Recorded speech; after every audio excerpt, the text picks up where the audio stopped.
Ղուկաս 12-րդ գլուխ։ Մինչ Հիսուսի շուրջը բյուրավոր ժողովուրդ հավաքվեց իրար կողոտելու աստիճան, նա սկսեց իր աշակերտներին ասել. Նախ դուք ձեզ զգույշ պահեք փարիսեցիների խմորից, որ կեղծավորությունն է, որովհետև չկա ծածուկ բան, որ չհայտնվի, եւ գաղտնի բան, որ չիմացվի, որովհետև ինչ որ խավարի մեջ ասեք, լսելի պիտի լինի լույսի մեջ, եւ ինչ որ գաղտնի փսփսակ հայտնի կդառնա։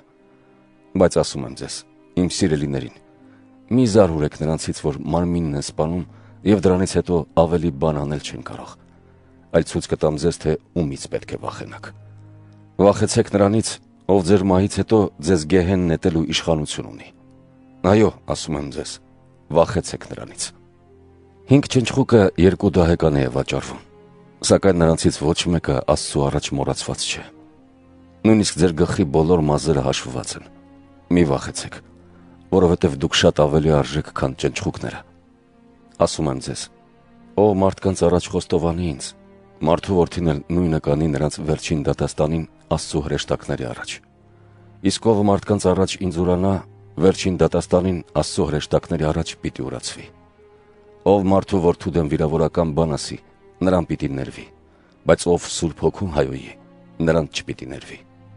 Իսկ երբ ձեզ տանեն ժողովարանների, կառավարիչների եւ իշխանավորների առաջ, մի մտահոգվեք, թե ինչպես կամ ինչ պատասխան պիտի տաք, եւ կամ ինչ պիտի ասեք, որովհետև Սուրբ Հոգին նույն ժամին կհուշի ձեզ, թե ինչ պետք է խոսել։ Ժողովրդի միջից մեկն ասաց նրան. Վարդապետ, ասա եղբորս, որ ժառանգությունն ինձ հետ բաժանի։ Եվ նա ասաց նրան. Ով մարդ, ինձով դատավոր կամ բաժանարար կարգեց ձեզ վրա։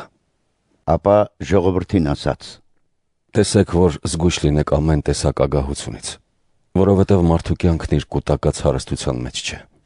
Եվ նրանց մի առակ պատմեց, ասելով. Մի մեծահարուստի արտերը առատ բերք տվեցին, եւ նա խորհեց իր մտքում ու ասաց. տեսնեմ ինչ կարող եմ անել, քանի որ բերքս կուտակելու տեղ չկա։ Գիտեմ, թե ինչ պետք է անեմ։ Կքանդեմ իմ շտեմարանները եւ ավելի մեծերը կշինեմ ու այնտեղ կհավաքեմ ցորենը եւ իմ ամբողջ բարիքները։ Եվ ինքս ինձ կասեմ. ով մարդ, շատ տարիների համար ամբարված բազում բարիքներ ունես։ Հանգիստ արա, կեր, խմիր եւ ուրախ եղիր։ Աստված նրան ասաց. անմիտ, հենց այս գիշեր հոգիդ քեզնից պահանջելու են, իսկ ինչ պատրաստել ես ումն է լինելու։ Նույնպես է նաեւ նա, ով իր անձի համար ժամանակավոր գանձ կհավաքի եւ չի հարստանա այն ամենով, որ հաճելի է Աստծուն։ Եվ իր աշակերտներին ասաց. Դրա համար էլ ասում եմ ձեզ, հոգ մի արեք ձեր կյանքի համար, թե ինչ եք ուտելու, կամ մարմնի համար, թե ինչ եք հագնելու, որովհետև ձեր կյանքն ավելի կարևոր է, քան կերակուրը, եւ ձեր մարմինը ավելի կարևոր է, քան հագուստը։ Նայեք ագռավներին, որոնք ոչ սերմանում են եւ ոչ հնձում, որոնք ոչ տեմարաններ ունեն եւ ոչ էլ ամբարներ, բայց Աստված կերակրում է նրանց։ Որքան առավել ձեզ հոգ կտանի, որ շատ ավելի արժեք, քան թռչունները։ Ձեզնից ով, անգամ ամեն միջոց գործի դնելով, կկարողանա իր կյանքը մի քիչ երկարացնել։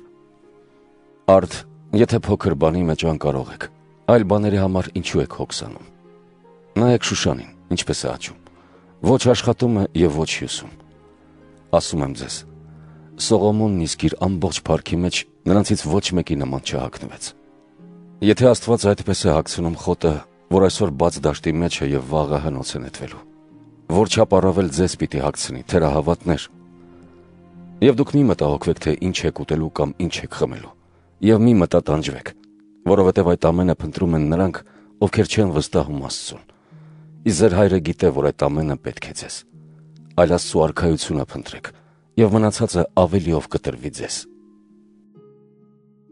Մի վախեցիր փոքրիկ հոտ, որովհետև ձեր հայրը բարեհաճ է տալ ձեզ արքայությունը։ Վաճառեք ձեր ինչքերը եւ ողորմություն տվեք, եւ ձեզ համար պատրաստեք չհնացող քսակներ եւ անհատնում գանձեր երկնքում, ուր ոչ գողն է մոտենում եւ ոչ ցեցն է փչացնում, որովհետև որտեղ ձեր գանձն է, այնտեղ եւ ձեր սրտերը կլինեն։ Թող ձեր գոտիները մեջքներիդ պնդված լինեն եւ ճրակներդ վառված։ Եվ դուք նմանվեք այն ծառաներին, որոնք սպասում են իրենց տիրոջը, թե երբ կվերադառնա հարսանիքից,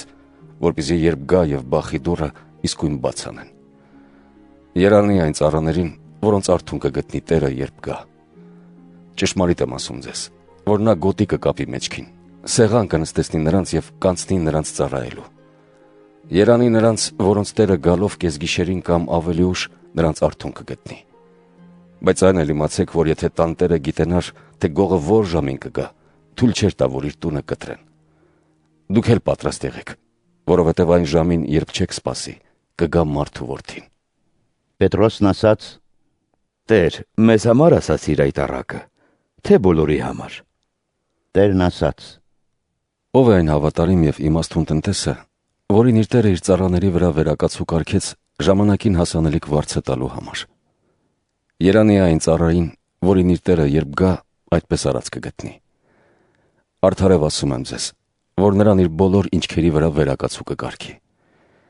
Իսկ եթե այդ ծառան իր սրտում ասի, իմ Տերն ուշանում է գալ եւ սկսի ծեծել ծառաներին եւ աղախիններին, ուտել, խմել եւ հարբել, այդ ծառայի Տերը կգա չսպասված օրը եւ չիմացած ժամին։ Նրան շատ խիստ կպատժի եւ կգցի այն վայրը, որտեղ պատժվում են անհավատները։ Այն ծառան, որ գիտի իր տիրոջ կամքը, բայց նրա կամքի համաձայն չի գործում, խիստ կպատժվի։ Իսկ ով չգիտի իր տիրոջ կամքը եւ պատժի արժանի գործ կատարի, ավելի թեթև կպատժվի։ Նրան, ում շատ է տրված, նրանից շատ էլ կպահանջվի, եւ ում ավելի շատ է վստահված, նրանից շատ ավելին կպահանջվի։ Երկրի վրա կրակ գցելու եկա, եւ ինչքան լավ կլիներ, որ արդեն իսկ բորբոքված լիներ։ Սակայն մի փորձություն ունեմ անցնելու եւ ինչպես եմ շտապում, որ կատարվի։ Կարծում եք, թե եկա երկրին խաղաղություն բերելու։ Ասում եմ ձեզ,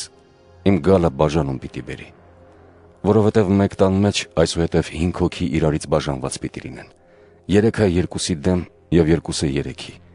Հայրը պիտի հակառակվի որդուն եւ որդին հորը, մայրը աղջկան եւ աղջիկը մորը, սկեսուրը հարսին եւ հարսը իր սկեսրոջը։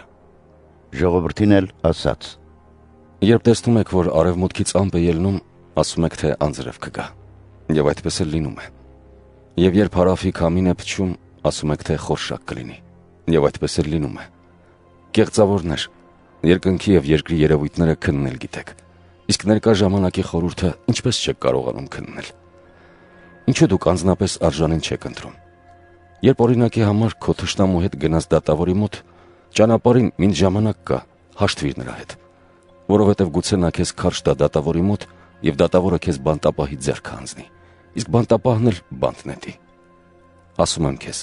այնտեղից դուրս չես գա, մինչև վերջին լուման չվճարես։